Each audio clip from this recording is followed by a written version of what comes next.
બે દિવસ પહેલા સાંસદ ભરતભાઈ સુતરિયાએ જીરા રેલવે પ્લેટફોર્મ કામગીરીનું કર્યું હતું જાતે નિરીક્ષણ।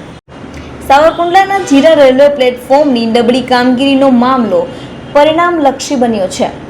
બે દિવસ પહેલા સાંસદ ભરતભાઈ સુતરિયાએ પ્લેટફોર્મની નબળી કામગીરીનું જાતે નિરીક્ષણ કર્યું હતું। પ્લેટફોર્મમાં નબળી કામગીરી હોવાનું ભરત સુતરિયાએ નિવેદન આપ્યું હતું। જીરા પ્લેટફોર્મનું નવીનીકરણ કરવા અને જવાબદાર એજન્સી સામે કડક કાર્યવાહી કરવાની ડીઆરએમને ટેલિફોનિક સૂચના સાંસદે આપી હતી। તેને અનુલક્ષીને પશ્ચિમ રેલવે જીએમ સાવરકુંડલા પીપાવાવની મુલાકાતે આવ્યા હતા। જીરા રેલવે પ્લેટફોર્મ બાબતે ટીમ દ્વારા તપાસ કરાવીને જે રિપોર્ટ આવશે તે મુજબ પગલાં લેવામાં આવશે તેવું નિવેદન આપવામાં આવ્યું હતું। हमारी टीम है, टीम उसको प्रॉपरली इंस्पेक्ट करके उसका टेस्ट करके उसके बाद जो टेस्ट रिजल्ट्स आएंगे उसके बेसिस पर कंट्रैक्टर के अगेंस्ट में कार्रवाई की जाएगी।